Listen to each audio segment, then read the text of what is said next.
All right, Mr. Ahmed here for 9.2. This here cover page we will discuss in class, so we aren't going to go through this on the video. And we are going to hop right into solving our quadratic equations by graphing. So solving a quadratic, typically we'll see two solutions. There could be one or there could be none. So the way that would look graphically is we are going to solve these equations when y is equal to 0. So we have to solve when y is equal to 0. So if y is equal to 0, the solutions are going to be when the graph crosses the x-axis, because that's when y is equal to 0. So the way this could look is it could look something like this. And I could have two solutions. And the reason why there's two solutions is because there's two spots where y is equal to 0. That would be right here and right here. Now, as we can see graphically, sometimes it's going to be super tough to tell exactly where that goes through. So that's why the graphing method is not necessarily the most desirable means to solve these. However, it gives us a good idea what's going on. So the graph has its minimum here, goes up, crosses. That's going to make it true when y is equal to 0.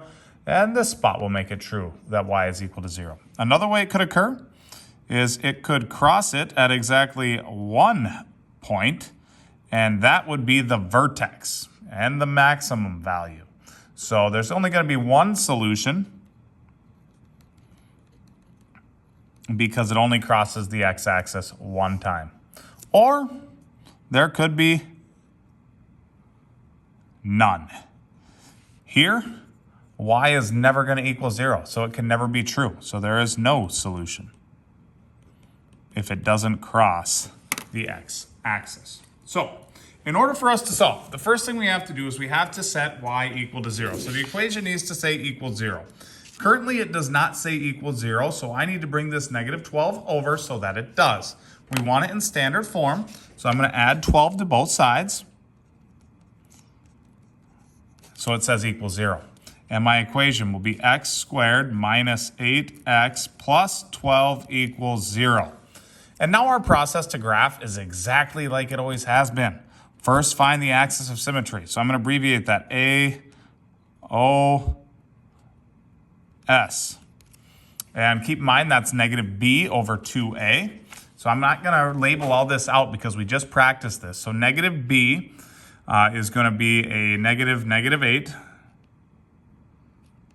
which will turn to a positive, over 2 times a, which is 1. So that is equal to 4. After we find that, we then need to find the vertex.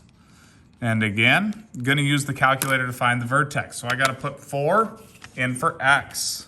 So parentheses 4, parentheses squared, minus 8, parentheses 4, plus 12. I get negative 4.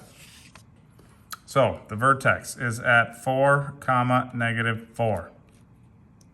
Then from there, I need to make a chart. I'm going to make it a little smaller, x, y.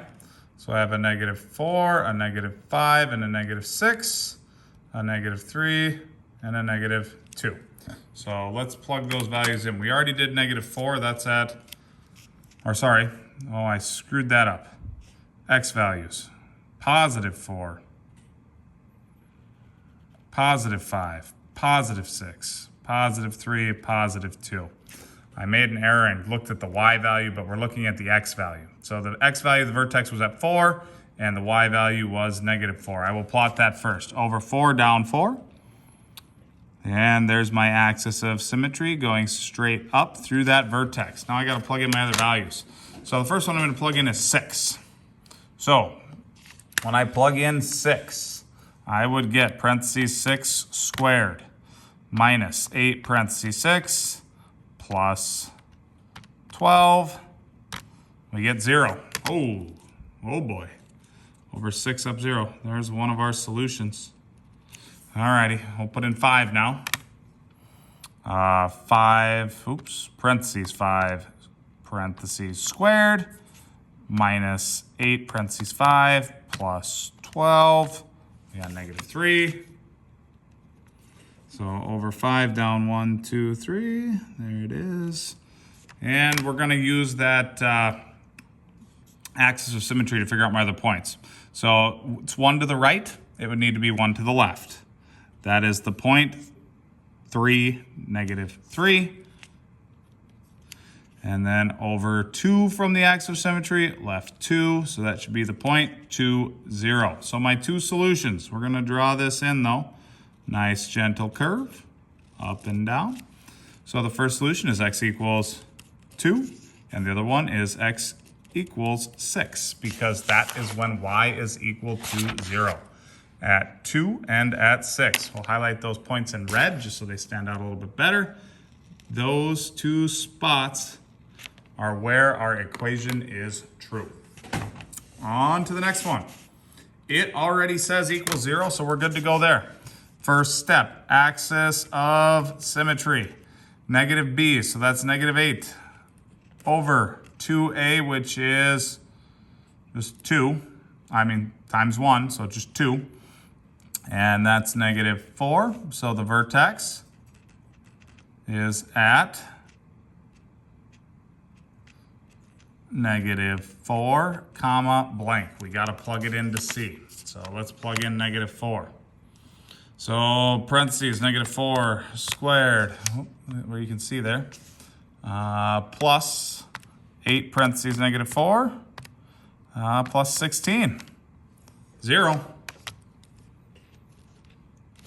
All right, so I'm going to plot that point first, negative 4, 0. Now, since that's the vertex, that's either the highest point or the lowest point on the graph, so that's going to be the only spot where it crosses, but I still need to draw into the rest of my graph. So, x, y. This time I'm not going to screw this up. Negative 4 here. Smaller is negative 5 and negative 6. Bigger is negative 3 and negative 2. So, let's see what we got when we put in negative 6.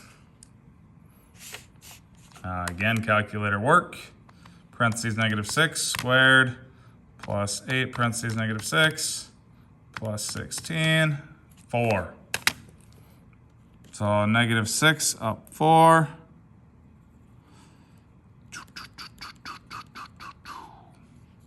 2 to the left, it means it needs to be 2 to the right. So that would be the point negative 2, 4. And negative 4, we were at 0. Now I just need to plug in one more, and that's negative 5. So parentheses, negative 5 squared plus 8 parentheses, negative 5 plus 16. I got 1. So at negative 5, we should be at 1. It's 1 to the left, needs to be 1 to the right. So that means at negative 3, we would be at 1. Drawing in my graph. There she goes. There's only one spot where it crosses the x-axis, and that is x equals negative 4.